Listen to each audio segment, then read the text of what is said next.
Radio 2M. Faites entrer l'invité. Avec Mohamed Zouak. Bonjour chères auditrices, chers auditeurs fidèles à cette émission spéciale Marocain du Monde. Aujourd'hui, nous allons parler de notre patrimoine culinaire et tout particulièrement du couscous ou couscous, sekso, couscous, cousksi ou tam en fonction des différentes régions du Maghreb. Eh bien, le couscous pourrait dans une semaine, très bientôt, faire son entrée au patrimoine immatériel de l'UNESCO. Le couscous, ce plat qui nous est si familier, qu'il s'est d'ailleurs mondialement exporté jusqu'à devenir l'un des plats préférés en France. Un plat qui nous est tellement cher qu'il en devient un sujet de débat byzantin sur les réseaux sociaux. Le couscous marocain avec ou sans tata, le couscous royal avec merguez, est-ce un crime de lèse-majesté? Les pour et les contre s'écharpent à coups de tweets criant au blasphème culinaire. Au-delà des polémiques, tous s'accordent à décréter que le meilleur couscous est celui de nos mamans respectives. Aujourd'hui, nous allons nous intéresser à l'histoire de ce plat typique du Maghreb. Nous allons tenter de passer en revue les différences culinaires en fonction des régions, sans oublier le plus important, comprendre ce que le couscous représente dans la culture des peuples du Maghreb, un patrimoine immatériel. Avec nous pour en parler en direct de Paris, Fatema El, auteur de plusieurs ouvrages sur la gastronomie et le patrimoine culinaire d'ici et d'ailleurs. Je citerai notamment Le discours amoureux des épices, paru en 2018, mais aussi avant cela 2 livres qui nous intéressent tout particulièrement aujourd'hui, Couscous, tout simplement, et un autre, Le livre du couscous. Bonjour Fatema El. Bonjour. Merci d'avoir accepté notre invitation. Merci à vous de m'inviter, de ne pas m'oublier. C'est toujours un plaisir de vous recevoir sur Radio 2M. Alors, j'imagine que vous avez suivi avec beaucoup d'attention le long processus de soumission du dossier d'inscription au patrimoine culturel immatériel de l'humanité.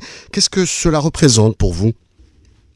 Écoutez, de toute façon, ça ne peut être que bien intéressant. Le problème, c'est comme on s'intéresse peu à nous, sauf pour déguster les bons plats, mais je veux dire quand je dis il ne s'intéresse peu à nous, je parle de notre histoire, je parle des origines, je parle... alors, c'est positif. Le problème, c'est que ça excite beaucoup de gens. Oui. Et au lieu de s'unir et de dire oui, c'est un des plats, d'ailleurs, les plus... complet et le plus équilibré au monde, même au point de vue, donc au point de vue santé et bien-être. Chacun veut se l'approprier, c'est pas très grave. Il y a eu d'ailleurs beaucoup de débats, beaucoup d'échanges, des crispations. L'Algérie voulait faire cavalier seul contre le Maroc, mais finalement quand même, j'allais dire, ça finit plutôt bien, puisque les 4 pays du Maghreb se sont réunis pour faire un dossier commun. C'est plutôt positif. Oui. C'est un signe d'union. Alors, finalement, ils sont arrivés et ça c'est vraiment très bien. Oui. Après, effectivement, les réseaux sociaux, maintenant, il y a le pire et le meilleur, et très souvent, tout s'embrouille, parce que on part du principe que chacun, à partir du moment où il mange ou sa maman cuisine, il connaît la cuisine. Oui. Bon, il connaît la cuisine de sa mère, et il aime sa mère, et c'est merveilleux. Quoi de plus important que l'amour d'une mère. Mais quand il s'agit de patrimoine, quand il s'agit d'histoire, je pense que il faut faire la différence entre les sentiments d'une mère par rapport à ce plat et l'histoire de ce plat. Tout à fait, oui. L'histoire, d'ailleurs, une histoire qui est très longue dans la région. Il paraîtrait que, enfin, c'est pas qu'il paraîtrait, apparemment des traces on a des traces de la cuisine du couscous, de ce plat, ou en tout cas de la version, la proto-version du plat du couscous, qui daterait de plus de 3 siècles avant Jésus-Christ, donc plus de 2300 ans. J'étais la première à publier, preuve à l'appui, dans Les saveurs et les gestes, où je parle du temps de Massinissa, donc plusieurs siècles avant Jésus-Christ. Sincèrement, j'étais la première à parler de cette histoire-là, puisqu'on a trouvé, vous savez, l'histoire, c'est, quand on fait des recherches, c'est soit la mémoire vivante, donc la mère, la grand-mère, la voisine, les régions, c'est très très important, soit les livres, soit les fouilles archéologiques. Effectivement. Et là, dans les fouilles archéologiques, on a trouvé effectivement un instrument de la cuisson à la vapeur. Et on s'est dit, c'est sûrement pour faire cuire le couscous. Le couscous, son histoire est liée au blé. Donc, il est très lié à l'arrivée du blé par les Romains. Mais incontestablement, il est berbère. Donc, il appartient effectivement à toute la région. Du sud de la Méditerranée. Principalement. Oui, du Maghreb. Du Maghreb. Les berbères du Maghreb. Donc après, on va vous dire, oui, mais il y a le Maghribiya en Syrie. Mais non. Le Maghribiya en Syrie, d'ailleurs, c'est Berkoukesh, c'est le Mhamsa. C'est un big couscous. Et ça, c'est parti avec l'émir Abdelkader quand il a été expulsé en Syrie et quand il s'est installé en Syrie. Et c'est lui, en fait, qui est parti avec ses cuisiniers et ils ont connu le Mhamsa, le Berkoukesh, qui est une variété du couscous. Donc ce serait très récent, ce serait plutôt récent, là, pour le coup. C'est vraiment récent. Donc, voilà. Par contre, l'histoire du Maghreb, elle date du temps de Massinissa. C'est quand même pas rien. Par la suite, la question est à qui appartient. Donc, il appartient à toute cette région, et tant mieux. Par la suite, le Maroc se distingue. Pourquoi ? Il se distingue pour une simple raison. C'est que l'art culinaire, la gastronomie, la cuisine suit l'histoire d'un pays. Et le Maroc, c'était un empire. Donc, il y avait une richesse incontestable. Et on a des documents. Notre problème, c'est qu'on travaille peu. Et dès qu'on a quelqu'un qui cuisine dans un restaurant, aussi brillant soit-il, il n'est ni ethnologue, ni anthropologue, ni historien. Et l'historien, très souvent aussi, suit simplement les documents. Notre histoire, c'est un aller-retour avec les pays que nous avons occupés, mais les pays, quand je dis que nous avons occupés, je pense dans les 2 siècles de la Lumière, qui sont le 11e et 12e siècle, en Andalousie. Et si vous prenez le livre d'Ibn Razin Toujibi, on a autant de couscous que de pâtes, les recettes. On a perdu toutes les recettes de pâtes. On a gardé le couscous, donc parlons du couscous. Par la suite, cette richesse du Maroc, d'abord notre climat, on a un microclimat. On a d'excellents produits. Et on a ces berbères absolument extraordinaires qui ont fait, moi j'ai trouvé un couscous au moule séché, vous vous rendez compte ? Ah oui. Oui. Qui est une vieille recette, dans quelle région ? Très vieille recette. Et vous savez, des fois quand vous trouvez, comme celle de l'Coran que j'avais publiée en 1995 dans Les saveurs et les gestes, le Coran, c'est ces figues laiteuses qui tombent d'un arbre. L'histoire de l'alimentation, monsieur, c'est que les gens, pauvres ou riches, d'ailleurs la cuisine des pauvres est très riche, ils utilisent les produits qu'ils trouvent sous la main. Nous, ça nous paraît un couscous au moule comme quelque chose de très récent, de nouveau, d'innovateur. Or, la berbère qui avait des moules parce qu'elle habite à côté de la mer, elle ne va pas les jeter. Donc, c'était des moules séchés, parce que le séchage permet la conservation. Évidemment. Et ils le réhydratent dans l'eau et ils le font cuire avec ce qu'ils peuvent trouver comme légumes. Donc, si on a compris, quand on dit le couscous au poisson, c'est tunisien, ça me met... Alors, avant, ça me mettait hors de moi. Maintenant, ça me fait rire. Mais non. Si les Tunisiens cuisinent beaucoup plus le poisson avec le couscous que nous, c'est d'abord parce que c'est les gens qui sont au bord de la mer. Effectivement. La deuxième chose, il ne faut pas oublier que le Maroc et la cuisine marocaine que nous connaissons, la cuisine citadine bourgeoise, maîtrisait à un moment donné le poisson. C'était pas assez chic. C'était pas assez bien parce qu'il était gratuit, parce qu'on pouvait juste le pêcher. Mais n'empêche qu'à Rabat, à Safi, Rabat, ils ont un couscous divin qu'on ne trouve plus malheureusement, avec le loup de mer, des raisins caramélisés et parfumés au safran. La recette s'est perdue au fil des années, au fil des générations ? La recette s'est perdue ? Et la recette se perd. Oui. Et c'est pour ça, quand on veut faire quelque chose, ou on demande à ce qu'on nous donne les moyens pour une école ou qu'on nous fasse intervenir, on a toujours des bâtons dans nos roues parce qu'il y a toujours ceux qui savent mieux que nous. Mais ça ne s'invente pas. Vous savez, l'expérience, ça ne s'invente pas. Alors, parlons de choses positives. Donc, dans ce Maroc extraordinaire, on a une cuisine de saison. Donc, on a des couscous avec des légumes de saison. Effectivement. Mais on a aussi des spécialités régionales parce que la géographie joue un rôle important.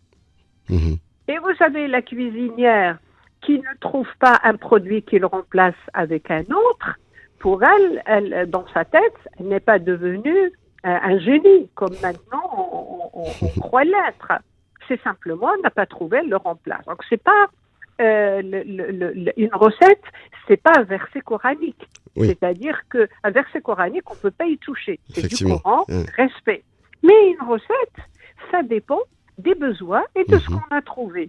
Donc, ça peut varier d'une famille à l'autre, et ça peut varier d'une région à l'autre et d'une saison à l'autre. D'où la richesse des différentes recettes de cuisine. On peut dire non, le Maroc, sincèrement, c'est pas par chauvinisme. C'est pas par chauvinisme. Le Maroc abonde de recettes de cuisine. Absolument extraordinaire, fabuleuse. Est-ce qu'on peut dire un peu comme chez Sherazade qu'il y a 1001 recettes de couscous au Maroc et au Maghreb de manière générale? Bien sûr, il n'y a pas 1001 recettes, là aussi c'est l'exagération. Très méditerranéenne. Qui fait notre charme, Oui. mais on a les variantes. Oui. Vous savez, bon, il y a le couscous dial Sbardari, Oui, mais après, connu. quand il y a les choux, on met les choux, il n'y a pas les choux, on met le mahfour, ما كاينش le mahfour, on met le القوها. Il y a des variantes. Effectivement. Si on les compte, bon, on peut arriver au nombre que vous voulez. Mais sur la base, sur les couscous qu'on ne trouve nulle part ailleurs au monde, enfin au monde du Maghreb, le medfoun est aussi un couscous à tomber par terre. D'abord parce que, regardez, cette intelligence, ce raffinement, cette création de ces femmes qui ne se prenaient pas pour des génies, il y a aussi, c'est ludique. Vous faites un couscous, vous mettez une couche, par la suite, vous mettez vos oignons caramélisés, des petits oignons pour les riches, le poulet fermier pour la classe moyenne, les abats pour les pauvres, chacun ses moyens, vous recouvrez tout ça c'est cuit, c'est parfumé, on ne le voit pas, c'est un couscous qui cache son jeu, on peut le faire avec du blé, le couscous de blé, on peut le faire b'sh'ariya et on peut le faire avec du riz. D'ailleurs, le medfoun avec du riz, il a complètement disparu de la circulation. Effectivement. Voilà juste des petites idées de notre patrimoine. Et nous avons, bien sûr, le Belboula, quand je l'ai publié en 1994-95 dans Les Saveurs et les Gestes, je l'ai publié aussi dans le livre du couscous en l'an 2000. J'étais très, très, très heureuse parce qu'il a repris sa place. Les gens ont commencé à le faire. C'est revenu à la mode. Et oui, c'est revenu à la mode. Et d'ailleurs, il y a des marques de couscous, de semoule, qui sont en train de mettre en avant justement le belboula comme étant un élément original, une recette originale. Voilà. Vous voyez comme le travail d'ethnologie et le travail sérieux est toujours par payer. Quand on vous prend tout... avant, ça me mettait en colère. Maintenant, ça me fait rire. Et c'est pas grave parce que je me dis, au moins, on le fait pour ça aussi. Ça enrichit. Le partage. Alors, il reste encore des choses perdues que nous allons retrouver. J'essaye là, désespérément non, mais j'essaye désespérément de voir et de trouver une place pour intervenir dans les écoles hôtelières. C'est vrai que j'ai aussi mon caractère, mais bon, en tout cas, le Maroc, pour l'histoire du couscous, si on le fait sérieusement, vous rentrez dans n'importe quelle maison, le couscous le plus simple est sublime. Sublime. Il y a ce respect. Donc on n'a pas...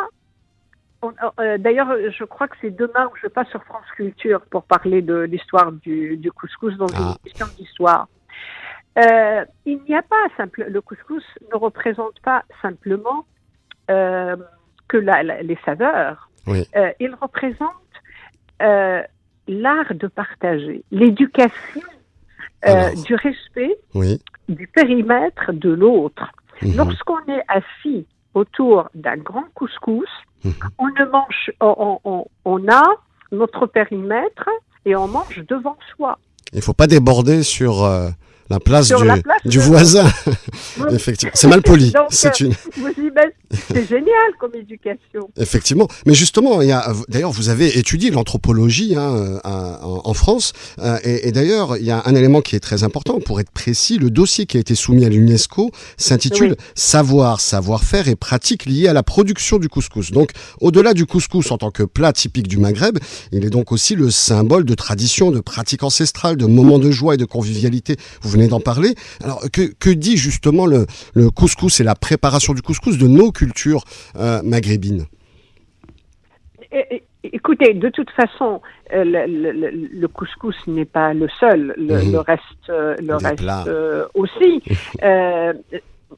D'une part, il marque l'histoire. Enfin, quand on apprend à nos enfants, quand on mange, on leur apprend à poser la question. Mais alors, nous avons le blé depuis quand? Bon, tout de suite, on a le lien et la relation avec les Romains. Parce que sans les Romains, on n'aurait ni pâtes ni couscous, rendant à César ce qui appartient à César. Mais le blé ne fait pas le couscous seul. Alors, par la suite, comment on est arrivé à la technique? Comment on est arrivé au contenant? Comment fabriquer à partir de terre, puisqu'à les débuts, les couscoussiers étaient plutôt bhaltajin. Après, il y a eu l'évolution du contenant, qui est devenu aussi en cuivre étamé. Par la suite, on a l'arrivée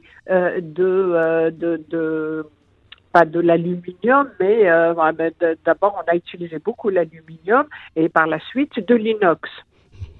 Donc on a l'histoire des contenants, on a l'histoire des céréales et on a l'histoire des légumes. Et tout vient d'ailleurs, donc ça nous apprend à être un peu modeste aussi. Un couscous sans tomates, il aurait moins de goût. Et les tomates ne sont pas marocaines. Les tomates viennent d'Amérique latine. Les pommes de terre viennent du Pérou. Donc, au XIIe siècle, par exemple, il n'y avait pas de légumes en dehors des oignons. Mais ça, c'est propre à tous les pays. La force de notre histoire, c'est que l'histoire du Maroc, ça a toujours été prendre et donner. On est parti avec des techniques, on est revenu avec des produits. Et les produits, comme il y avait un savoir-faire extraordinaire de notre pays, on a transformé ces produits pour avoir une diversité dans ce couscous. Et donc, on a maintenant le couscous des fêtes. Le couscous marque de la naissance jusqu'à la mort l'histoire du Maghrébin. C'est-à-dire que c'est le seul plat où, à la naissance, on le prépare, à la mort, on le prépare.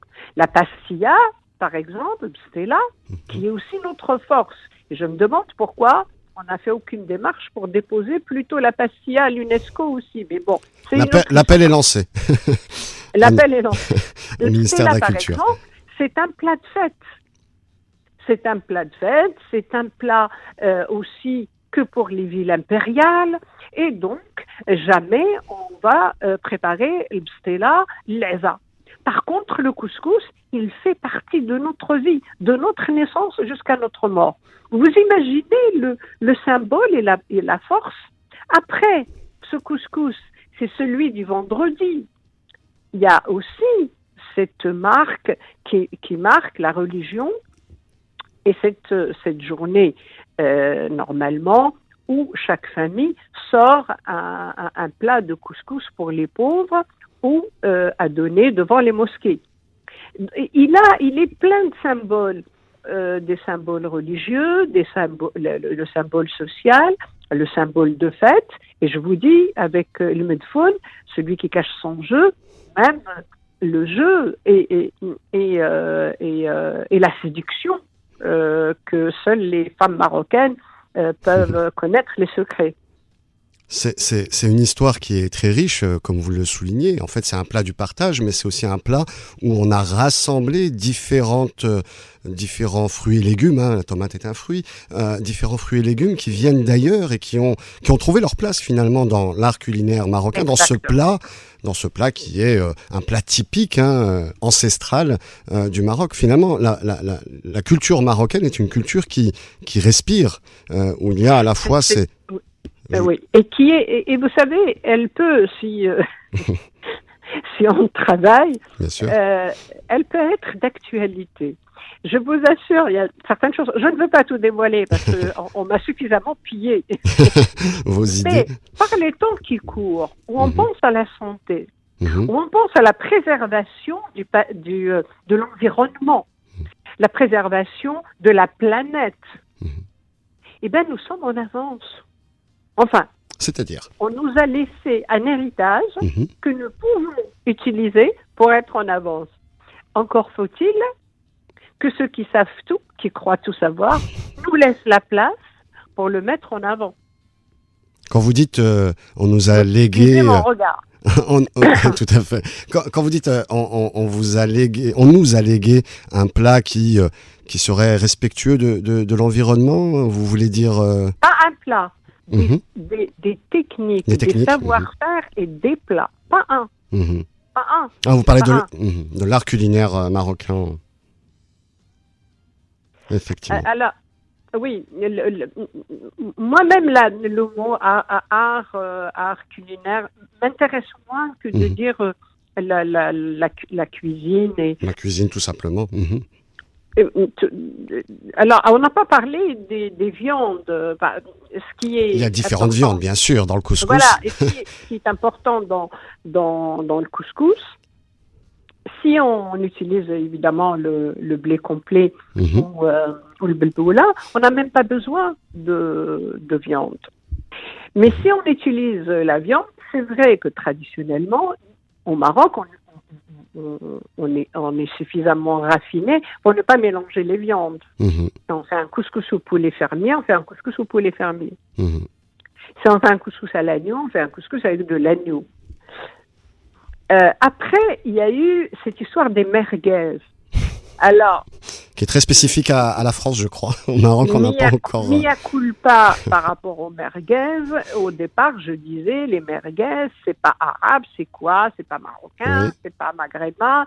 Les merguez, c'est une spécialité pied noir et c'est les saucisses. Eh bien, c'est faux.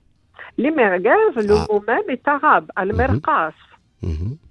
Et la fabrication des merguez, on la trouve dans le livre de Ibn Razin Toujib. Donc, les merguez. Sauf que c'est vrai qu'on n'accompagnait pas le couscous. On n'était pas dans le couscous. Voilà.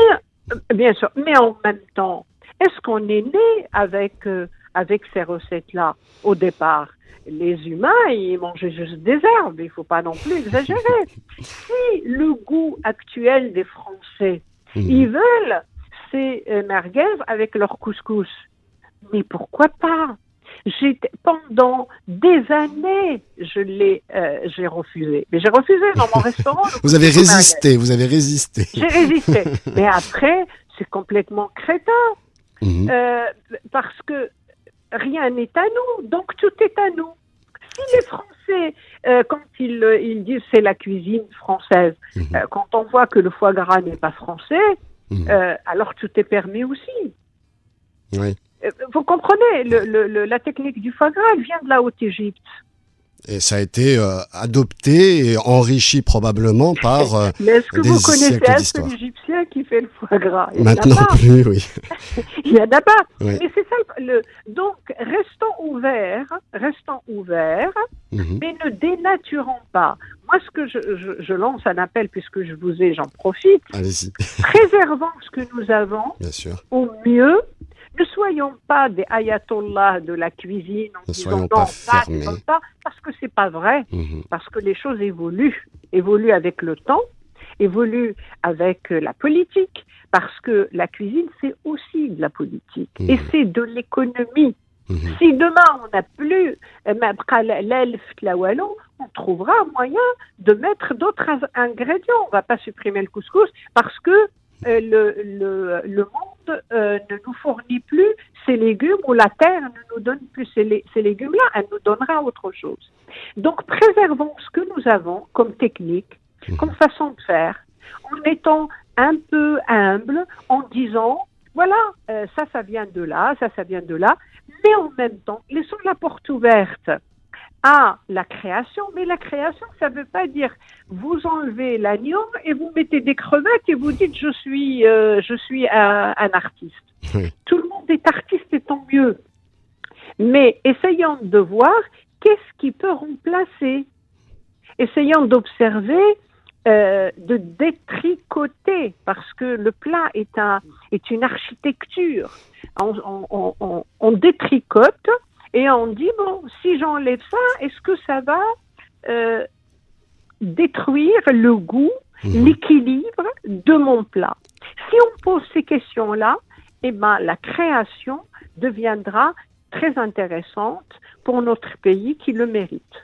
Eh bien, sur ces mots prônant l'ouverture culinaire, merci beaucoup Fatima Hadj. Je rappelle, vous êtes chef cuisinière, vous avez le restaurant La Mansouriya à Paris et vous êtes aussi l'auteur de nombreux ouvrages sur la cuisine, les recettes de cuisine, la gastronomie et encore d'autres ouvrages. Merci beaucoup d'avoir été avec nous pour cette émission spéciale.